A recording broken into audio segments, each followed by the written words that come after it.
think my water just broke. Y'all, I don't know how I did it. I mean, I do know how I did it. I just had a 9-pound baby at home with no medication like a week ago. And let me tell y'all about it. Now look, if you've been following me for a while, you know that this is my 4th baby that I just had and my 3rd without using medication and without being in a hospital. Between my water breaking at about 2:55 a.m. by 5:03 a.m., she was here. I was about 39 weeks. I have had my babies around 38 weeks. One of my children were born at 40 weeks or 41. I think 40 and some days was the longest I ever was like waiting for one of my babies to come. So I had kind of an idea of like what to expect with this baby as far as like what my labor was going to be like. And obviously it being my 4th, I knew that things were going to be fast. Like that's just, the more kids you have, the faster your labor goes. So I started, my first daughter was a 26-hour labor to 4th child. My 2nd daughter was a 3-hour labor. Here's what shocked me about this labor and birth experience. With all 3 of my other kids, I never experienced my water breaking on its own. I either had my water break after I got an epidural or right before like I pushed the baby out or at the same time as baby was coming out. I never had this like trickle or like whoosh sensation. Well, that's what happened this time. I went to sleep. I was having some Braxton Hicks, or at least I thought were Braxton Hicks, for weeks, okay? And I knew that that was my body practicing for labor, right? So I had some big Braxton Hicks before I went to sleep one night, and I went to sleep. I wake up around 2:50 in the morning, no big contractions, no steady, nothing, but I felt like I had to go pee. And when I went to the bathroom, like something kept coming out. And I was like, this is weird because it feels like I'm peeing, but I'm not peeing. Like there's liquid coming out of me, but like this ain't, what is this? And I wake up my husband and I'm like, I think my water just broke. I'm shocked because I'm like, whoa, this is like so weird because I've never experienced this before. And I'm not even contracting like that. At least I don't think I am. Like I'm not in pain. I'm not feeling the contractions that I know should be happening if I'm going into labor. But, me knowing, just being precautious, I woke up my husband and said, hey, I think my water broke.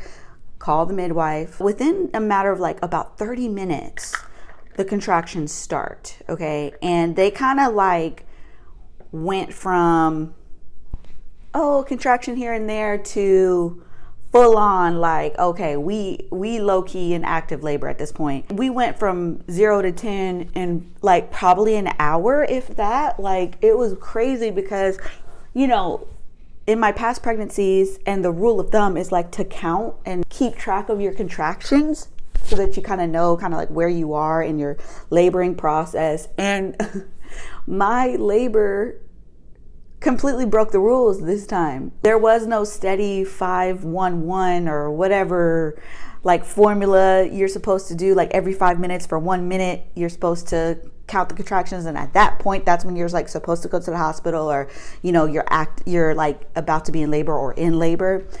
We never got there. My midwife got to my house in about 45 minutes from when I originally called her, and by the time she got to me, I was contracting and I'm working through them. I'm on my bouncing ball. I am breathing through them. And the biggest thing for me anytime I'm like giving birth is to conserve my energy. Like I was not wasting energy by screaming or like tensing up. Like every time I wanted to tense up, I would have to tell my body to relax, because that is the best thing you can do when you're literally in labor, is to tell your body to relax, tell your mind really to relax, because your body gonna do what it do. Your body actually doesn't need your mental help to like do what it needs to do. It's going to do what it needs to do on its own. And like the biggest thing for me was like just like learning through my last labors, like to trust myself, trust my body, know that like it can do what needs to be done to get this baby out. My husband filled up our birth pool right in our living room. I had my 2 other children, my youngest was still asleep in his room this whole time. Didn't wake up until baby was born, like an hour later. Like, he didn't wake up until like way after she was born. But my older two were actually awake this entire time, and they were there the entire time. Like, they were there watching me labor. They were there while their sister was born. And it was just a beautiful experience, because that was one of the things that I prayed for. Like, when I was, thinking about envisioning this birth, was like, I wanted my other children to be there and be present, and to see that birth, even at their ages, like 4 and 2 years old, is not something to be scared of, and that like mommy was going to be okay. And like, they witnessed it, and they got to literally be there right when their sister was born. And the first thing that my daughter said to her was, "Emory, you're my bestie." And she was like, "Look, mommy, look at her feet. They're so cute." And I just like, oh, it was just such a moment, because, people have this like very traumatized and fear-focused view of birth. And that's not what our experience has been with all my babies have been, even in the hospital, all my babies have been very like beautiful birth experiences.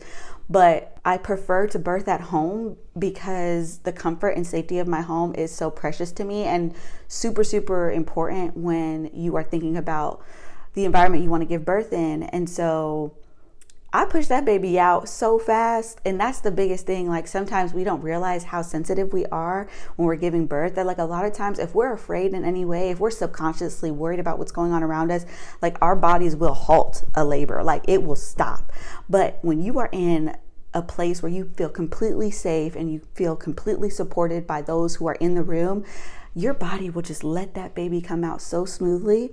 And that's exactly what happened. I probably pushed like 3 good times, and I was in our birth pool. So for me, I prefer to birth and labor in water, because for me, I tore with my first daughter when I had an epidural in the hospital. And with every other pregnancy, I've had a water birth. So I've had 3 water births at this point.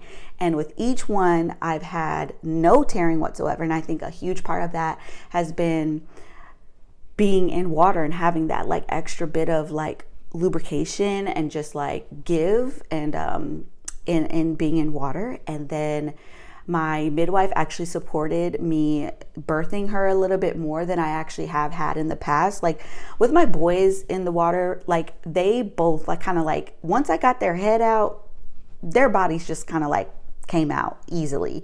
But with my daughter that I just had, child, her head was big. Okay, again, we talking about a 9-pound baby. Okay, her head was big. All right, her head, I think, was like measured like 13 centimeters, and then on top of that, she had her hand like this. Okay, so imagine. But it didn't feel like anything drastically different than when I had my other babies.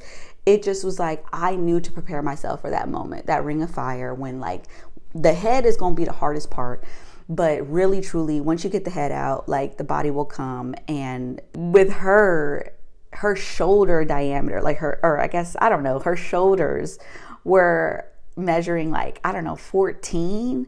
So like, yeah, centimeters. And think about it, like, you're fully dilated at 10 centimeters. So honestly, it's wild, because I am shocked that I didn't even tear at all. I had a few little bit of bruising, but like, that's nothing compared to like actually tearing.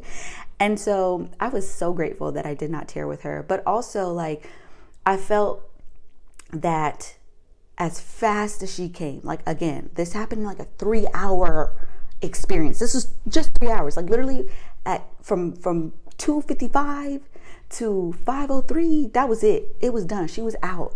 I expected it to be fast. I didn't expect it to be that fast, but I was so grateful that it was that fast, child, because yeah, people are scared about having a big baby. And I would say a 9-pound baby is a big baby, okay? But if your body made the baby, it will be able to get it out.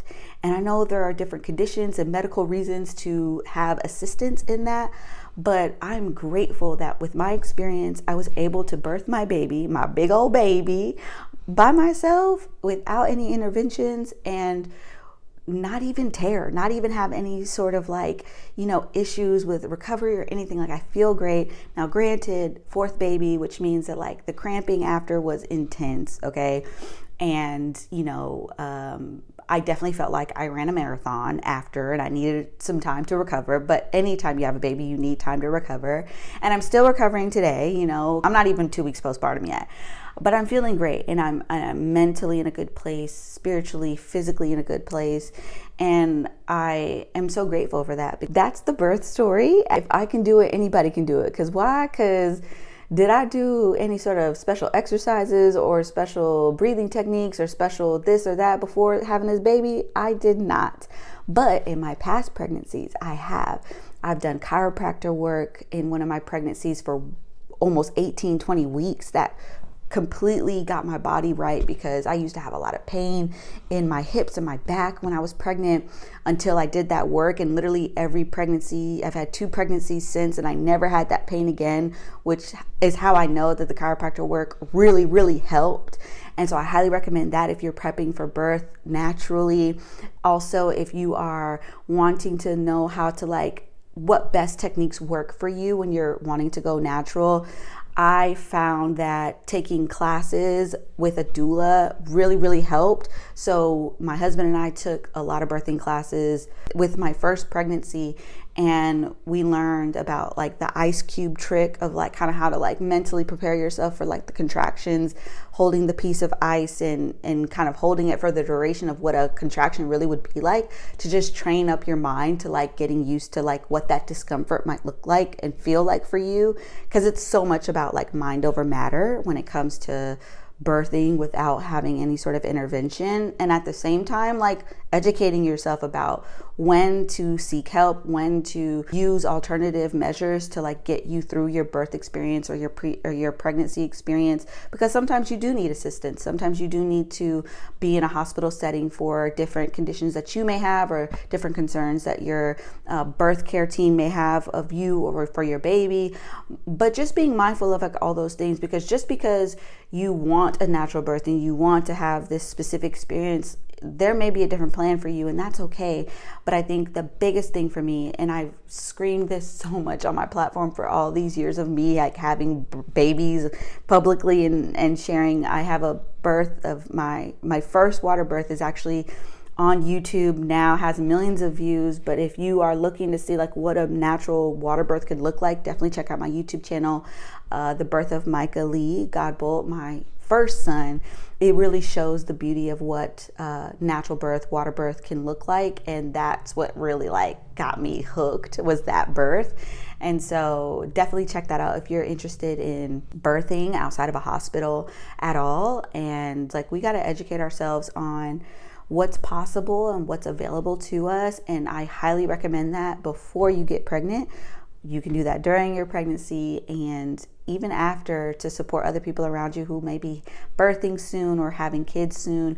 But definitely knowing kind of what's available to us and what our options are is so, so important, because I would have never known that birth was possible this way had I not pushed myself to just see what else was out there and see what could be available to me, and not being afraid of what birth really is, and realizing that it's so beautiful and that pain is relative, pain is subjective, and we are powerful as women to birth our babies without assistance. But it doesn't mean that assistance is bad. It means that we are empowered and know what we need, and we can advocate for ourselves and get to have the birth experiences that were made for us, that we are purposed for, regardless of what that looks like. So I hope that this is encouraging to you. And if you have any other questions about giving birth naturally or at home or working with a midwife, definitely ask them down below. I will be happy to answer as many questions as I can.